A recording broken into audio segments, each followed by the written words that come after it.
sika ya bango. Mboka oyo botika bakizengi badirige yango po bino bata mayele bokoki yango te. Botika bakizengi badirige yango. Grande de notre joie, mesdames et messieurs, partout dans le monde, et si Kapiboza Kolanda Bisso, et si Kapibozu Libaku et Kolanda Congo Avenir Télévision, une chaîne d'information générale sur l'actualité de la RDC. Donc nous sommes là chaque jour, à chaque instant, lorsqu'il y a une nouvelle information, nous venons auprès de vous pour s'enquérir, pour vous informer. Donc, tel est vraiment notre joie. Topé Sibino, merci mingi na confiance ainsi que fidélité. Oyo, boza kosala na chaîne na biso. Ba ndeko, likambo oyo ya coup d'état, mikolo tokolobela yango vraiment. Tokolobela yango à chaque fois qu'il y a une nouvelle yasika ekoya makambo sika ekoya tokoya ko analyser tokoya pe kotala na lisu na biso obiso tozomonela parce que biso tozomonela pe ndenge mona bato nyonso te à chaque fois que ba enquêteur sécurité eza ko bimisa ba makambo sika tokoya pe au travers bino pona kotalisa bino pour ba enquête eza ko salama. Comme les alaki makamon ils ont beaucoup plus lié à la sécurité. Donc, pour souffrir vraiment, moi, Mikolo, je suis fan de la makambo. Pour, malgré nous, ce otoza koloba, le lengue otoza kolobela, soki, bachaki maboko pa belément anate, et mission na bango. Et réussit ça qui n'engue plan et zala qui déjà bien établi les lots entre le banding to solo bate ce qui ba arriva qui n'a ko cha président de la République maboko n'a ko neutraliser ba institution mboka to nga to lo banding to solo bate parce que ils étaient vraiment assurés ces assaillants là ba 8 ans na bango yako fanda ya kuchamisisa na bango barasini na bango nakati ya capitale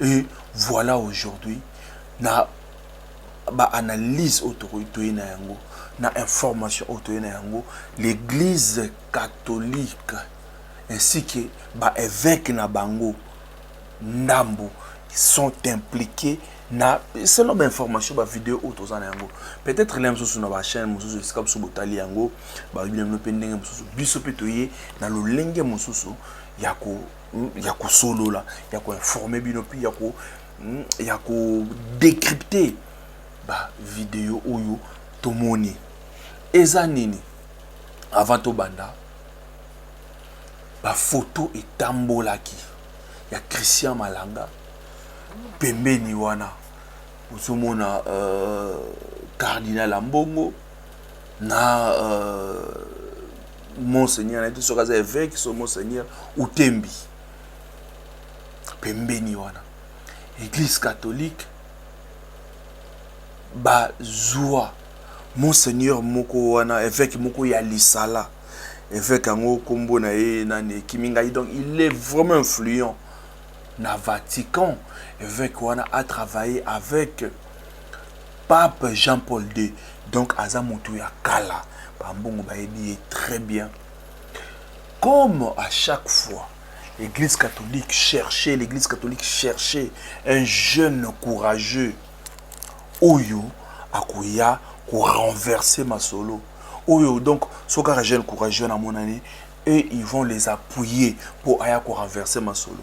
Ba comprendre que ba Fayulu ba kokate, ba comprendre que ba Moïse Katumbi ba kokate, raison pour laquelle même à ma ponomi oyo, vous avez pu remarquer que Fayulu azwaki appuie l'église catholique. Fayulu azwaki appuie l'église catholique, même Moïse pe bazwaki appuie l'église catholique. Or l'église catholique babandaki ko former mutu na bango, un jeune ntango ayei kobima Christian Malanga to bamoni ke c'est un jeune courageux bon to préparer les malembe même si mutu nyonso oyo kofanda na ebonga wana ezala Tshisekedi eza donc ezala Katumbi tout le monde oyo akofanda na etonga wana tokoyeba ndenge nini toko neutraliser et na ndenge ya malamu te mais na ndenge ya coup d'état donc babandaki ko préparer eloko yango depuis kala nde abe wana ya lisala avant to kota vraiment ba détail makasi aye kozwa Malanga par rapport ya ba déclaration ne ka ndinga ba neko sala ba mouvement na nouveau Zaïre ceux qui nouveau Zaïre donc bango fallait bazong ça Congo na Zaïre ba monaki il était vraiment courageux allez ba salinini ba solliciter ba tcheye ba pesier pour ba tcheye appui Malanga ba komemaye na Vatican et ça donc parmi ba église oyo romaine kuna na Vatican et si ka ba kene ko introniser Mangala makambo na bango ba yebi o ba sala ki bokotala yango na vidéo ba introniser ye culte on ezalaki na rite congolaise toyebi ke même biso awa ezalaki parfois na ba dimanche ndenge ezaka na l'église catholique il y a des rites oyebi ke peut-être messe à 6h il cause en latin vous en français il y a lingala pe kozala il y a nini donc il y a un peu des rites o ezake bon comprendre te na Vatican kuna bazwe manzembo na biso ya Congo na lingala disons quoi dans lingala donc c'est un peu ça quoi.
Vostra Maestà, vi presento il signor Christian Malanga.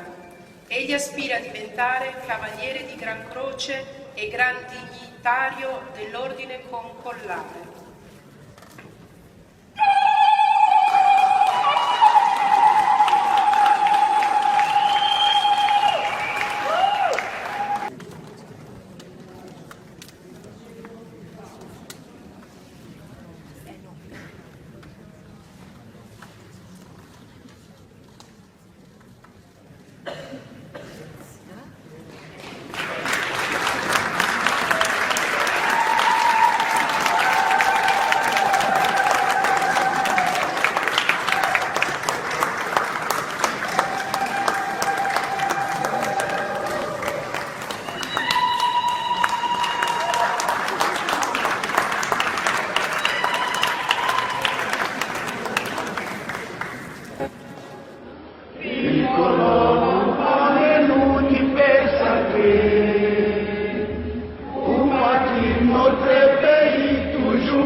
Donc Malanga Christian Mutuna Bango to yebite ba secte wana to lobite ke église catholique mobimba ba prêtre nyonso non.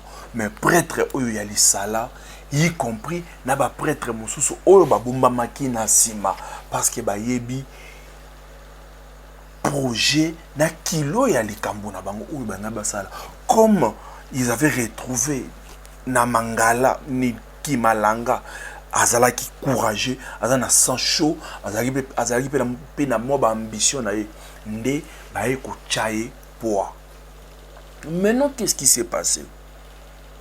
Tant on va comprendre que ça déjà na moto na bango ba préparer très bien nde awape problème est côté entre le président de la République Félix Antoine Tshisekedi na église catholique na makambo il y a gratuité de l'enseignement.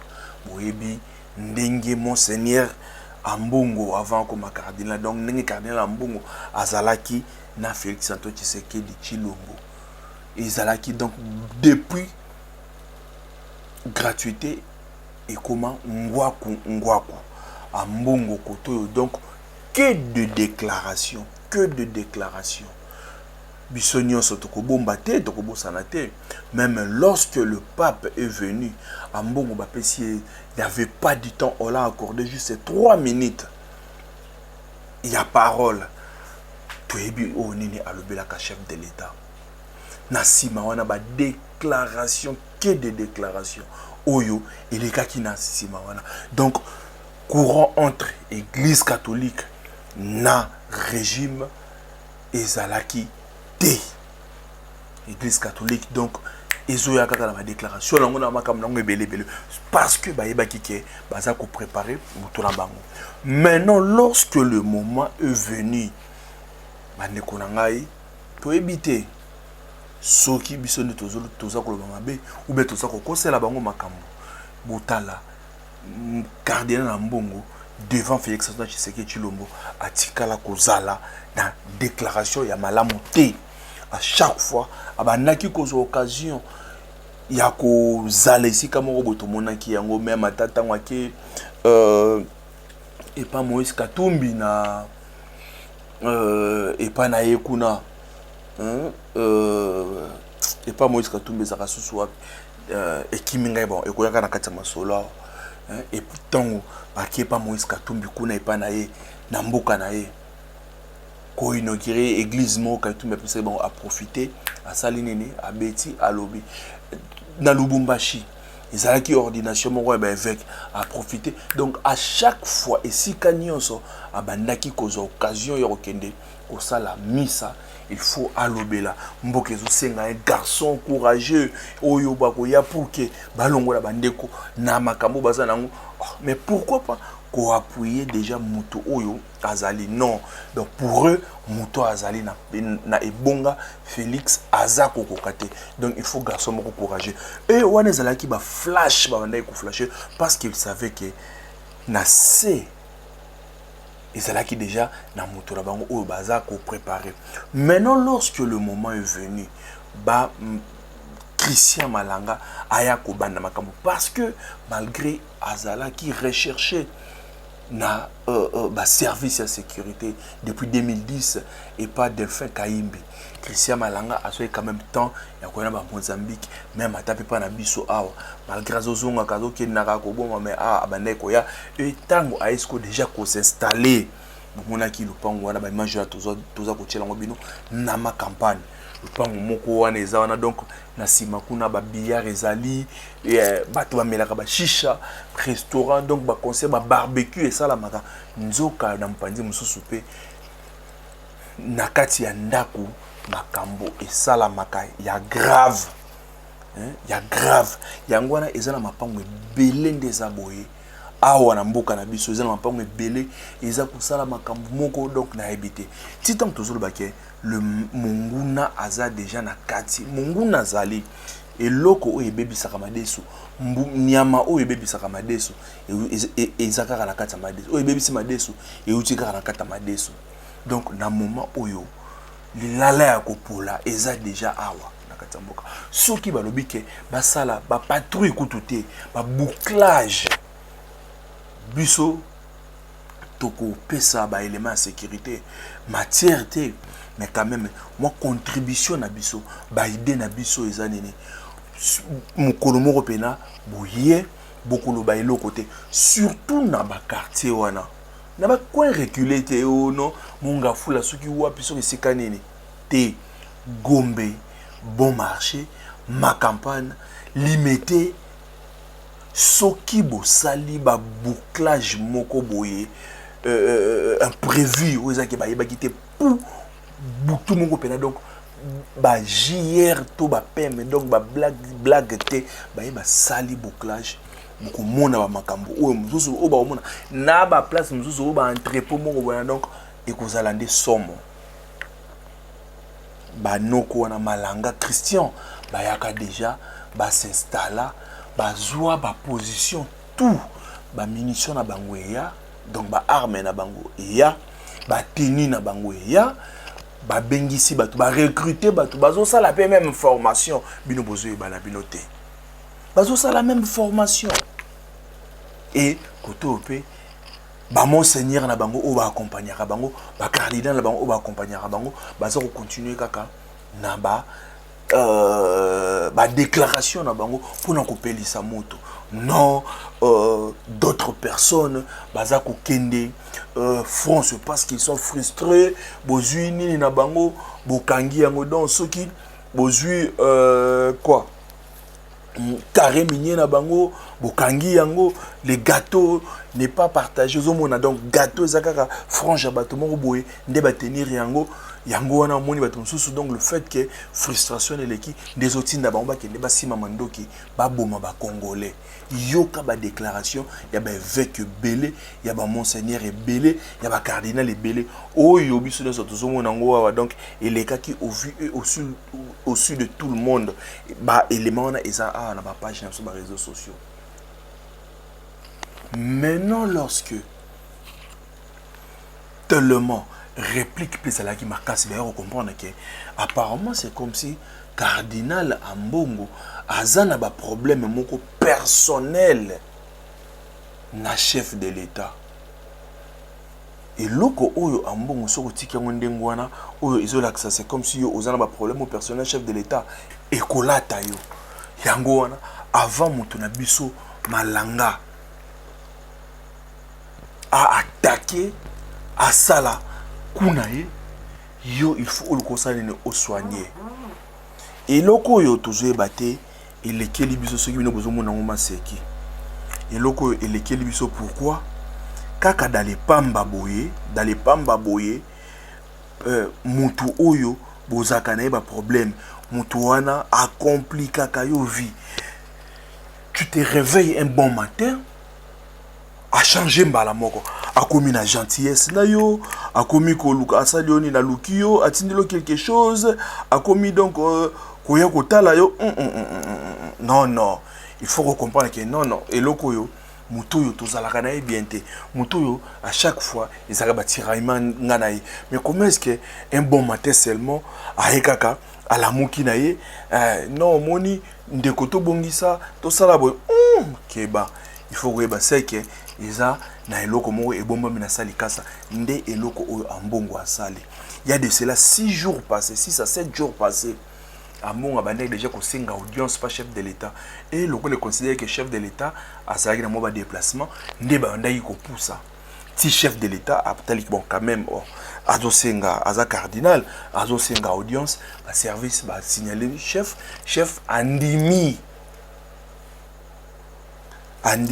ayambi Ambongo boyoka ki yango durant 2 heures du temps baza ko solola na nonciature si c'est ya pape ce qui nonciature ya pape type wana balobaki o azalaki wana ce qui nonciature ya pape o auti na Vatican. Or ce type là c'est l'homme enquête yewana mundele oyo azalaki na malanga aza mutu ba service, donc il a accompagné Ambongo et pas président atali ayoka ndenge nini biloko nini oyo président aza nango na mutu makambo nini akoloba bozomona niama oyo e BBC madesu eza kaka na kati ya madesu. Ce type là yewana, donc yewana nde boza komona akoti na Fridolin Ambongo balatisi epenini Kolo Mao nzoka azalaki donc mutu oyo déjà donc pape kutu ayebi ata makambo wana te bevêque oyo bazali na écrit na bango oyo baintronisaki Malanga pona koya kosala coup d'état na ye nde basali ba accompagner et ndebu na sima bosela koyoka déclaration oyo ya Ambongo. Soucieux de donner tous les éclaircissements sur ces propos qu'il juge de malentendus sur les réseaux sociaux, le cardinal Fridolin Ambongo Besungu a été reçu ce jeudi 16 mai à la Cité de l'Union africaine par le président de la République Félix-Antoine Tshisekedi Tshilombo. Le cardinal s'est dit satisfait de cette rencontre qui lui a permis de faire la lumière au père de la nation sur les tumultes véhiculés dans les réseaux sociaux. Et tous les tumultes qu'on a entendus sur les réseaux ces derniers temps, j'avais souhaité rencontrer des chefs de l'État.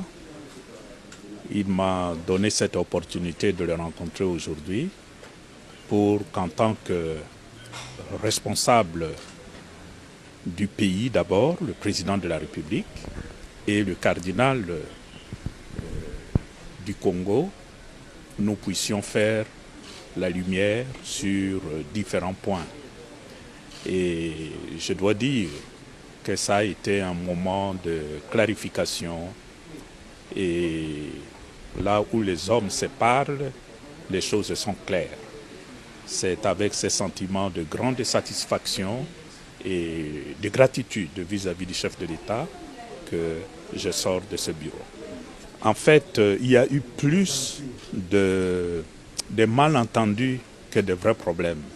Et c'était la nécessité qu'on se rencontre, qu'on fasse la lumière sur tous ces sujets qui avaient peut-être créé des malaises.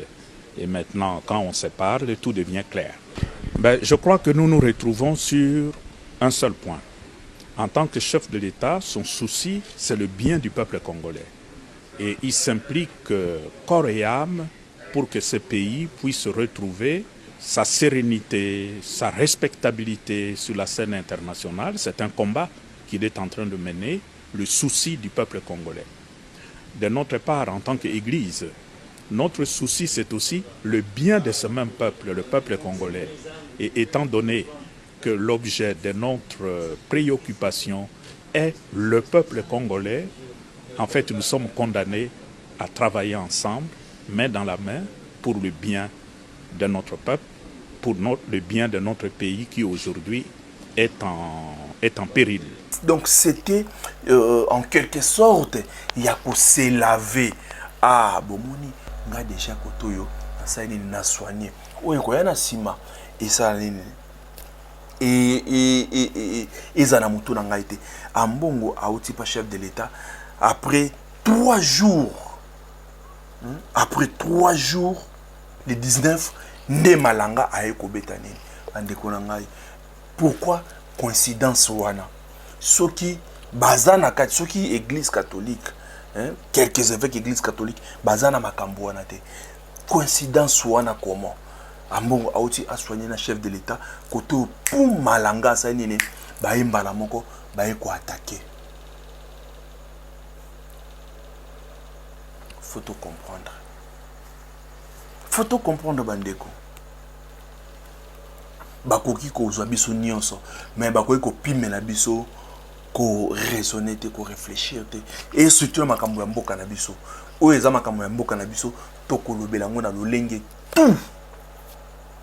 Bolino lobela makambo mboka nini? Soki bino bozana mboka mosusu wana bino ngana zaka na oyo. Donc le fait que naza congolais makambo ya mboka na ko lobela ngo na ba forme tout. Ambongo awuti 3 jours et pas chef de l'État, bah ça les 2 heures de temps abîmé à sa déclaration. 3 jours après, bah Malanga bah eko attaqué. Vous pensez que Malanga wana bah kika mbalamona troupe wana le 19 wana bah mbalamona bah c'est la gamona. Non. Bah 8 ans na bango a wana kati ya mboka. Bah 8 ans na bango a na kati ya capitale. Bah 8 ans na bango. Et dans cette affaire, il y aura des têtes qui vont tomber. Makambo tokolobe on a na lolenge nyonso. quelle que soit la menace parce qu'il y a des gens oyo bazawana bazo sous-traiter bango pa bato po na musala bango ko sala ko kanga bato minoko biso tozwaka nini ya mutu moko te tozolobela mboka na biso oyo etali mboka mutu ko kanga biso munoko azate soki boboyi balobela bino botika oyo eza ya mboka na biso ya kosimba yango parce que ce pays vous a tout donné oyo nyonso bokomi nango bokomi fort bokomi makasi boluka bolengisa bato baloba te mpona bakobimisa baverité na bino bozwa yango na kati ya mboka oyo. Allez, donc tant makambo yindi ndengi wana 3 jours après bayambelini ndebo moni ba déclaration de salama. Je suis avec désolation tout ce qui s'écrit se raconte dans les réseaux sociaux contre l'Église catholique autour de cette histoire. Je commencerai par dire qu'on nous lance, on jette les pierres que sur un fruit mûr. Donc ça c'est déjà à considérer. Mais j'aimerais me résumer à rassurer aux fidèles catholiques et aux hommes de bonne volonté autour de tout cela. J'ai retenu 3 choses. Il y a une photo dans laquelle on retrouve Monsieur Christian Malanga entre Monseigneur Utembi, président de la SENCO, et Monseigneur Ambongo, alors vice-président de la SENCO. Donc, avoir les décors de la photo, c'était probablement en 2017, lors de leur plaidoyer, pendant que le président Kabila était encore président de la République. Et soyez rassurés, ni avant la photo, ni après la photo, personne de ces 2 évêques n'a eu un contact personnel avec M. Christian Malanga. 2. Il y a des gens de mauvaise foi qui présentent le chargé d'affaires de l'Annonciature, Monseigneur Andri, qui avait accompagné son éminence le cardinal Ambongo auprès du chef de l'État, avec un des assaillants, un de peau blanche qui a été dans le groupe de ceux qui ont attaqué l'honorable Vital Kamerhe et le palais du Plèbe. Il s'agit de 2 personnes différentes. D'ailleurs, au moment où s'est passé ces événements à Kinshasa, Monseigneur Andri, qui avait accompagné son éminence le cardinal chez le président, était avec moi à Kananga. Donc il n'a pas la faculté de la bilocation. En 3e lieu, il y a une vidéo où on parle de Monseigneur Wakumba qui raconte ce que vous avez entendu là. Après recherche, il s'agit d'un abbé incardiné au diocèse de Lissala qui vit comme un électron libre en Italie. Donc c'est quelqu'un qui combine les choses, qui n'honore pas l'Église catholique et quelqu'un dont le dossier est traité au niveau de la hiérarchie de l'Église à cause de son comportement. Et personne, ni son évêque, ni le prêtre de son diocèse, ni les gens, personne ne sait comment il a eu le titre de Monseigneur. Dans l'église catholique, ce n'est pas comme dans d'autres églises où on se réveille le matin, on se donne le titre de bishop ou archibishop. Ça ne se passe pas comme ça. Donc là, ça ne va pas. Alors, il n'engage pas l'église catholique. Monseigneur Mbote, yo mutokoki ko décrypter les biso cérémonie et salami lelo, yo mokoki osalaki intronisé. Alors cérémonie ezali nini po et bazali ko bana italien et to comprena qui profondeur ya sens na moto ndako. Misa touti kosambela pe okati ya milulu ya misa tosalaki wana biloko bikosangisa eta ya Saint-Pierre et Paul oyo ekangemi na Vatican na eta ya mboka na biso Nouveau Zaïre pote bisanga tosala lokola Kristo akangisi biso na misa touti kosambela tolanda ye po ya koyebisa bosolo pe nzela pe bomoi oyo tosenkopesa na bana ya Nouveau Zaïre. Bongo milulu miwana touti kosala sikawa ezali kozwa bobenisi pe na bobenisi wana biso tango tosangani na président Malanga eyamba na biso tomoni te yende alongo bani pote akoma président ya république yango wana topesi ye lelo makokisi maimaso na eta ya Saint-Pierre et Paul na kati ya Vatican te mpo na biso azali de nini japu. Voilà. Yo ozali Monseigneur Akuma, oyebani makasi na Vatican awa, notamment na milieu ya Congolais et na milieu ya Papa Oya Liboso, ozalaka Papa Jean-Paul II, ozalaka exorciste na ye. C'est-à-dire ozali moto moko, ozali na mayele ya bomoto, mais ozali pe na mayele oyo spirituel. Okoki komona oyo liso ya moto nyonso ozali komona te. Eloko nini omoni na nzoto ya elenge mobali oyo esali que ozwaye presque sous protection na yo et o présenter na ba milieu oyo ya makasi awa na Vatican. Bokutani biso na elenge oyo euti ezali mbuma ya sambo ngai nazali kokoba kosala tango na longwaki na Vatican na kei na mboka boko ya kosala makambo etali développement vo totonga ekolo na biso kokoso oyo ngai nazwi kuna esali te toye kozonga makambo masalemi te sikawa batuni ngai te bongo makambo yango masuki be na nzela ya boto yo lokolo mona kozo omona ndenge nini ngai nalobi te mwinda moye mosaka te tokenda kuna mpe tokomi awa tozongi awa mozali seko kopela bongo te na kosambela nde omeli mingi te nzambe akolukela biso moto akotindila biso moto oyo azali na makoki ya kokamba ekolo na biso na kokoso nyonso oyo azali na yango mpo te azala moto azali na bokasi ya kobunda azali na elimo ya komipesa mpo te toluka yambo ya makambo maso bolamu bwa ekolo wana Kolanda. Monseigneur. Donc, Monseigneur Akuma a sali ba déclaration na pourquoi ba soutenir Christian Malanga Boyoki yango. Et ce qui est grave, na kati ya église wana église na bango na Vatican. Donc comme déjà ba yebaki ke Malanga akokoma président, baïbaki yango très bien. Donc Malanga c'est déjà un président en devenir. Bayembi la Zaïroise, bomoni yango ba bini ba pesi ba financement, ba sali ba imprimer des valeurs, hein, biso tout ba imprimer des valeurs, ba drapeau donc tout déjà ba bongisa ki yango. Et puis ils ont pris du temps pour babiloko nyonso wana et kita awa na kati ya mboka.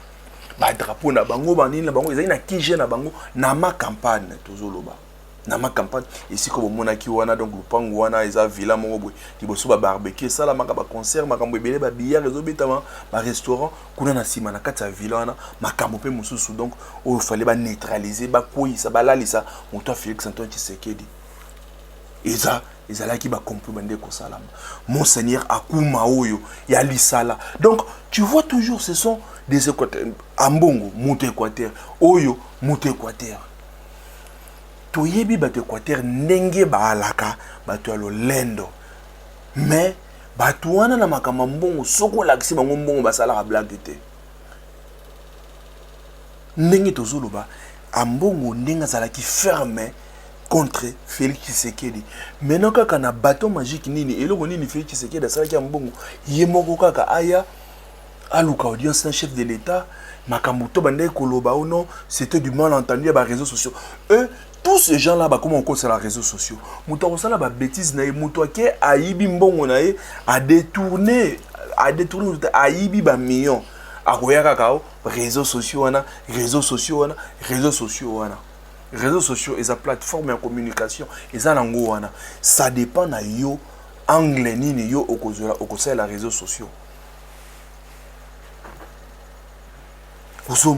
donc Lendengi ndeza boye abeshole ba wangani monseigneur wana balobi ye atambulaka comme électron libre mais aza monseigneur aza nganga nzambe te abanda depuis na pape Jean-Paul II. Après Jean-Paul II, combien de papes au baleki na sima wana? Donc c'est kaza pena mutu ya kati. C'est aussi un homme influent, il y a Vatican. Bazolo bengo très bien. C'est un homme influent, il y a Vatican. Ce type. Où ils ont déjà donc ils ont déjà cholé à Sokoli Maboko pour awana makamboyo bande konanga chaque jour to bandoya il y aura des révélations et il y aura des têtes qui seront tombées donc ba tête et kokoya awa des têtes vont tomber na makamboyo yango na faut mwana na mwana salini ami bendela Chola lobi ba ebiete pour chole ye a soigner laka azaloka Jean-Baptiste a soigner laka ambongo terrain abomela ambongo ba moto donc a déjà ko nil ko bomela ambongo monseigneur utembi na makamboyo malgré ba photo na zalaki mais il ne s'est pas vraiment beaucoup impliqué par rapport au ndenge ambongo azalaki na kati makambo donc mandeko bazo babisote toko réfléchir sur le dossier malembe le temps d'enquête ezako salama yango monaki tango Malanga Christian Malanga bakotaki na palais de la nation donc il était déjà sûr ayebaki ke koto yo aza déjà na ba soutien na ye ya catholique ya ba évêque soki nani wana akuma donc ayebaki déjà akomaki déjà na casquette ayebi déjà ke ngara komi déjà président de la République et babiloko o basala yo e bouger pe netimo mutu ndambo pour accueillir président de la République à Botolilo comme roté aéroport est normal RTNC est normal ba service bazoyo qui l'a été armée na simana été le président de la République a fonction azali afani na ekimia mais yé aké na bureau ya chef de l'État a Telemi a kanisa les bandi ko ça la live partout naba comme déjà ba ibaki déjà mukolango wana baïba qui est loko yoko salama partout ba pandi là ivona déjà zaïrois et ti bazo longola ba drapeau ya Congo ba tomboli non oebi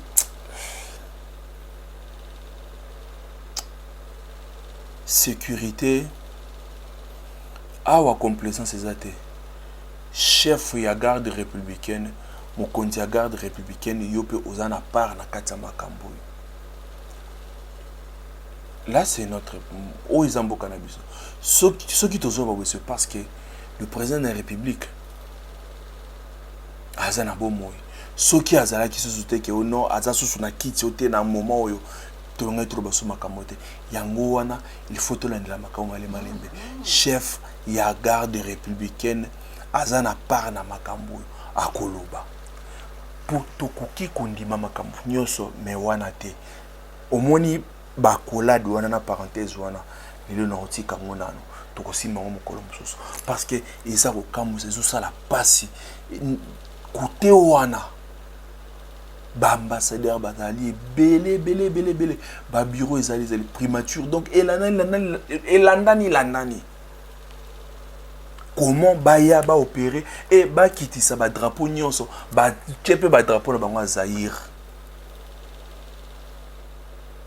Donc, Bandeko, Botala, par et si kanini tolinaki, toya ko mekana ko réfléchir, ambongo azalaki na problème, tiraillement, toloba tiraillement, na chef de l'État. Tout d'un coup, à 5 audiences, chef de l'État est habillé durant 2 heures. Ben, il faut comprendre que la personne qui l'accompagnait, azalaki na autaki na été que non mutu ne batali sa biso que non autaki fraîchement na Vatican papa tinda qui pour que aya atane maramboleka que type ngo aza mundele oyo azalaki mercenaire oyo azalaki na Christian Malanga et quelle coïncidence tango mbonga bimi a sa déclaration il y a la paix après 3 4 jours Christian Malanga coup d'état raté on a et ko salama na ba vidéo ibandi ko bima comment est-ce que déjà depuis longtemps l'église catholique abandaki ko préparer Christian Malanga wana babengaka kuna babengaka déjà président de la République boyoki ndenge monseigneur Akuma aza koloba donc pona bango azalaki déjà président de la République. Que Dieu bénisse la République démocratique du Congo. Bandeko ba gestion na ba commentaire na bino. Tous en avons besoin. Pour partager vidéo, pour s'abonner à la chaîne Nabiso. Merci la confiance, la fidélité. Oyo bo sala kana chaîne Nabiso. Ndeto kutani na bala sima. Kaka na ba dossier oyo jusqu'à ce que tokoyeba ba nani nde bazalaki na sima ya makamboyo ya coup d'état oyo pour ko déstabiliser l'institution. Merci. Congo Avenir. Mboka ya Bakongo.